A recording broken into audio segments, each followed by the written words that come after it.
ยังได้อยู่บ่ละอาชีวะบ่เป็นแล้วเคินเลยได้ได้ชั้นนี้ยังได้บ่แต่ว่าเคส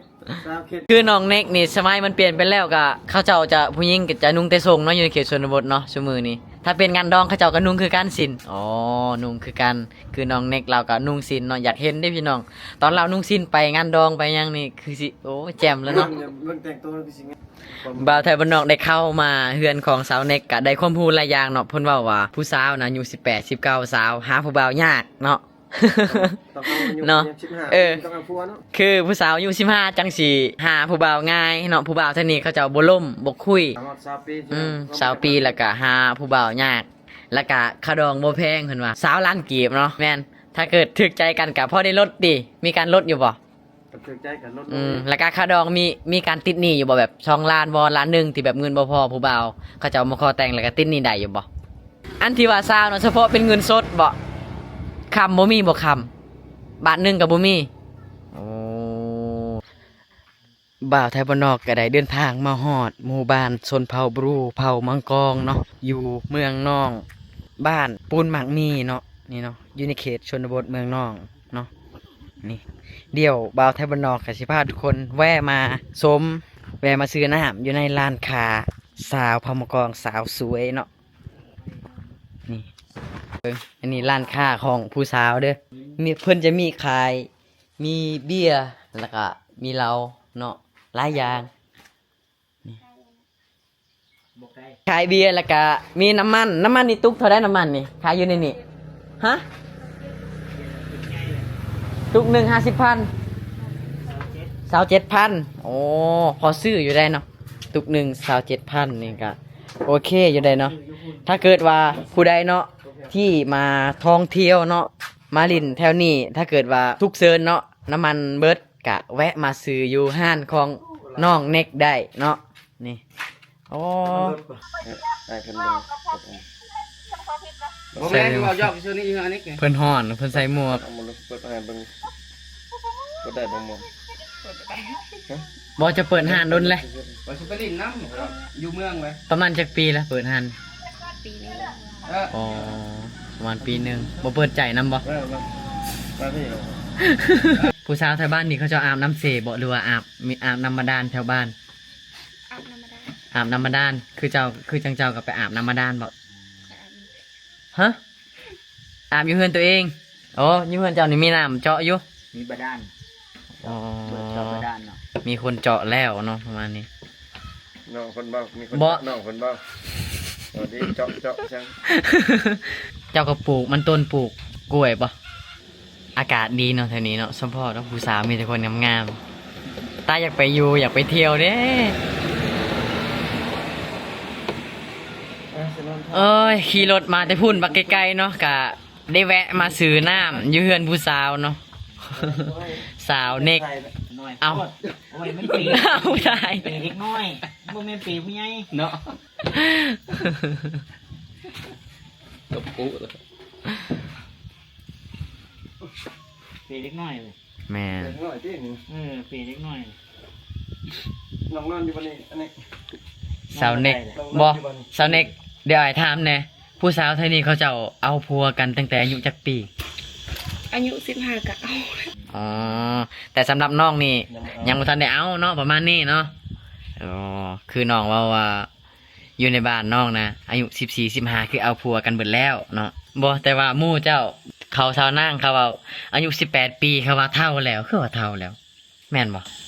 ก็ประมาณนั้นเลยประมาณนั้นคือผู้บ่าวเท่านี้เขาบ่มักบ่อายุผู้สาวนะอายุ20หรือว่า18ขึ้นไปเขาบ่มักเขาบ่มักบ่เขาจะมักแต่ผู้สาวอายุ14 15บ่เอ้าคือเป็นจังซี่เนาะถ้าเป็นอายุ20แล้วเขาสิเอิ้นว่าผู้สาวเฒ่าแล้วโอ้ยอายุ20กับผู้สาวขึ้นใหม่เหรอวะคือว่าคนเฒ่าแล้วเนาะเราถึงก็เอิ้นแบบนั้นเราถึงก็เอิ้นแบบนั้นโอ้ส่วนเผ่าบูมังกรเขาเอิ้นแบบนั้นถ้าอายุ18หรือว่า19สาวเขาก็สิเอิ้นว่าผู้สาวเฒ่าแล้วและผู้บ่าวก็สิบ่มาล้มเนาะหาแฟนยากบ่สำนั้นก็ยากเนาะโอ้ยเอ้าเจ้าก็ต้องหีบหาเด้อผู้บ่าวนั่นจังน้อยอายุ18 19ก็บ่มีคนเอา ผู้บ่าวกลับไปหาลมแต่ผู้สาวขึ้นมาอายุ14 15คือจังน้องเน็กเนี่ยเนาะคือน้องเน็กนี่คือสิมีผู้บ่าวมาดมลายอยู่ 15 ปีเป็นเล่า แม่นบ่เขากำลังฮิตฮอตและซำนี้เนาะ คือน้องเน็กนี่มีพี่น้องจักคน 5 คน 5 คนเจ้าเป็นลูกกกเลยบ่ บ่แม่น อ๋อลูกกกผู้กกเป็นอ้ายหรือเอื้อย อาย เป็นอ้ายเนาะอ๋อเจ้าเป็นผู้ที่เท่าใด ที่3ที่3แล้วก่อน ที่3บ่อ๋อเป็นคนที่3 แต่ เนาะ ว่าจะเป็นผู้ที่3แต่ว่าให้อ้ายเพิ่นอยู่ที่หนึ่งอยู่ในใจเจ้าได้บ่ เว้าอีหลีเด้ผู้ที่3นี่แหละคือผู้ที่งามที่สุดพี่น้องนะลองสังเกตเบิ่งเลยทุกคนว่าแต่น้องยังเรียนหนังสือบ่ออกโรงเรียนแล้วเอ้าอายุ5กับ15คือออกโรงเรียนแหละสิเอาผัวเลยติ คืออยากออกโรงเรียนไวแท้สาวแถวนี้คือเขาเจ้าคือออกโรงเรียนไวแท้อ๋อตำฮูกนี่เจ้าเป็นคนตำเองบ่สนิท บ่แม่ ไผ แม่คอย อ๋อแต่เจ้าก็ตำเป็นแต่เขาเอาสาวเขามองกล้องนะตำฮูกนี่คืออยากเป็นบททุกคนแม่นบ่บ่เป็นบางคนกะ ข่อยก็บ่เป็น ก็ต้องได้เรียนจริงเนาะ แม่สอนให้อยู่ เราซ่อนแล้วแต่ข่อยบ่เป็น เจ้าบ่เอาเนาะ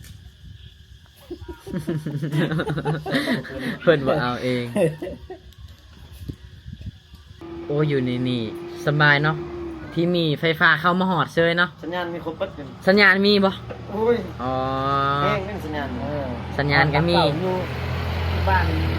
มันต้นราคา700 700เป็น100บ่สเน็ก โอ้ยขันน้องแก 700เขาติดป้ายอยู่เนาะ ก็ได้หลายได้เพิ่มเนาะ แม่น แก้ 700ว่าแต่ผู้สาวแท่านี้คือสิขาดองแพงเนาะสาวพมกองแพงบ่ ประมาณ20ล้าน ประมาณ20ล้าน บางคน บางคนก็10ล้าน อ๋อ 30ล้านบาง 20 แพงที่สุดจังล้านแพงที่สุด ก็30 30อ๋อคือจังน้องนี่งามก็ต้อง30อยู่แล้วเนาะ 30เลย แม่นบ่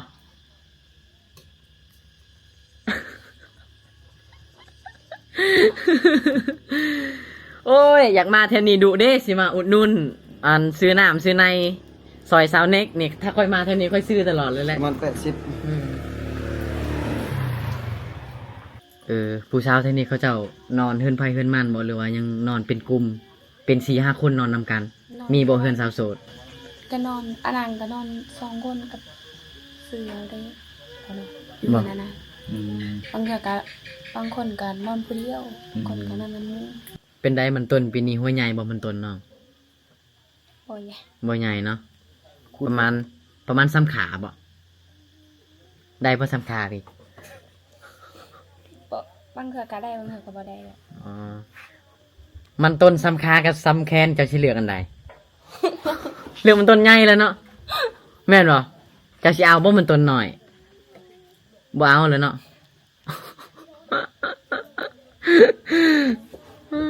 เฮือนเอ้ยเจ้าบ่อันนี้นะเอาเจ้าอยู่น้ำเอ้ยซะ บ่แม่ ฮะ อยู่น้ำแม่ อยู่นำแม่ อยู่น้ำแม่ นี่เงินแม่เราเงินเอื่อยเล่าหลัง อ๋อลังน้อยพูดว่าเฮือนเอ้ยเจ้า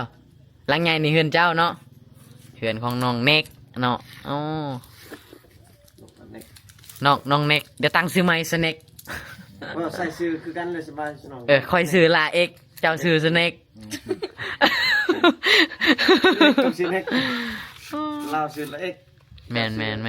ซื้อเน็กก็คือกันเลยสเน็กมาเอ็กคือกันเบิดบ่หน้าตาคือกันเลยจ้ะเลย แม่นบ่ หน้าตาคือกันเลย อ้าวเว้าให้ค่อย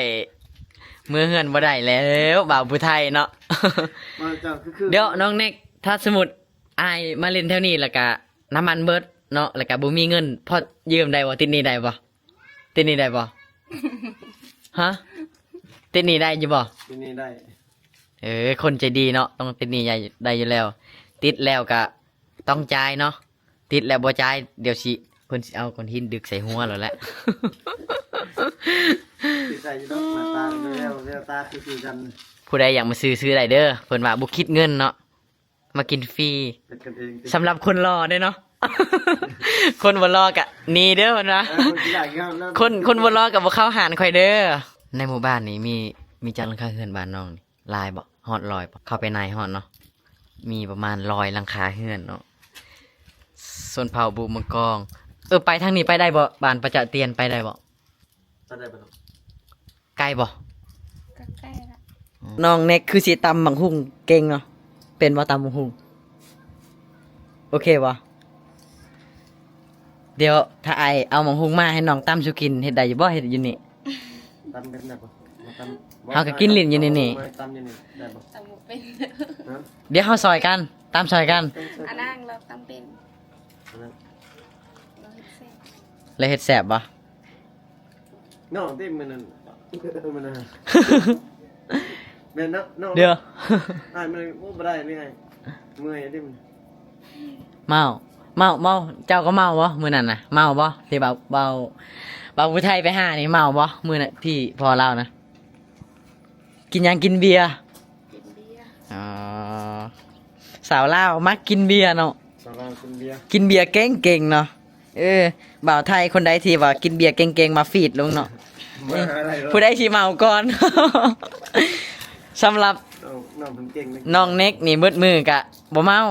ของแท้เด้อสายตึงอยู่ในเขตนี่เนาะ น้องจุดให้บ่น้องจุดให้นะเจ้าน้องก็มีหน้าเนาะเฮ็ดบ่ นี่ เออ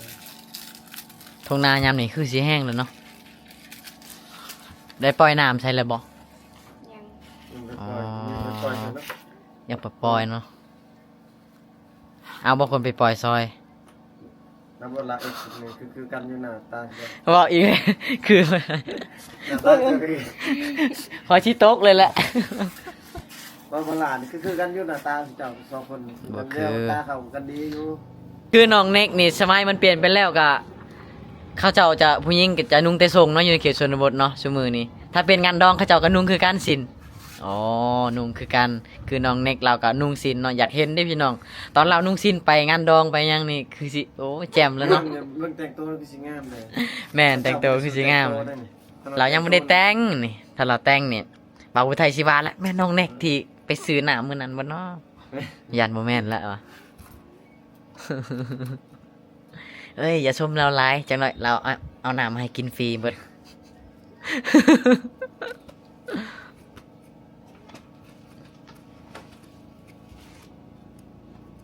ไปจ้ะวะ ฮะเข้ามาแล้ว ก็หน่อยก็จะมา คอยเบิ่งทรงแล้วบรรยากาศฮ้อนนี่ผู้บ่าวผู้สาวคือสิลาเนาะอยู่ในน้ำเซเขาลงต้นน้ำเนาะตามมงคุงบ่ปิงปลาบ่ไปกินอยู่ค่ะน้ำเซไปแช่น้ำคือสิคักเนาะ เจ้าก็มักบ่ไปจังซี่มักบ่บ่าวไทยบ้านนอกได้เข้ามาเฮือนของสาวเน็กก็ได้ความรู้หลายอย่างเนาะเพิ่นเว้าว่า ผู้สาวนะอายุ18 19สาวหาผู้บ่าวยากเนาะ ต้องเอาอยู่ เนาะ 15 เออ ต้องเอาผัวเนาะ คือผู้สาวอายุ15จังสิหาผู้บ่าวง่ายเนาะผู้บ่าวเท่านี้เขาเจ้าบ่ล่มบ่คุย 20 ปีใช่ไหม สาวปีแล้วก็หาผู้บ่าวยากแล้วก็ค่าดองบ่แพงเพิ่นว่าสาวล้านกีบเนาะแม่นถ้าเกิดถึกใจกันก็พอได้ลดดิมีการลดอยู่บ่ ก็ถือใจกันลด แล้วก็ค่าดองมีการติดหนี้อยู่บ่แบบ2ล้านบ่ล้านหนึงที่แบบเงินบ่พอผู้บ่าวเขาเจ้ามาขอแต่งแล้วก็ติดหนี้ได้อยู่บ่อ๋อได้เนาะแต่ว่าฮีตของเพิ่นต้องมีงัวแล้วก็ควายไก่หมูบ่โอ้ยคือลายแท้ เอาลายลีนะ คือเอาลายแท้ว่า ลายลีกันมันได้ลุกได้สิเนาะ มันก็แพงเติบแล้วบัดนี้ กายแล้วสาว อันที่ว่าสาวเนาะเฉพาะเป็นเงินสดบ่คำบ่มีบ่คำบาทหนึงก็บ่มีโอ้จะมีแต่งัวควายเนาะหลักๆก็คือควายนั่นแหละเนาะแล้วก็เงินสดเนาะประมาณนี้ ยังได้อยู่บ่ แล้วอาชีวะบ่เป็นแล้วเคิน เคินเลย ได้ได้ชั้นนี้ยังได้บ่แต่ว่าเ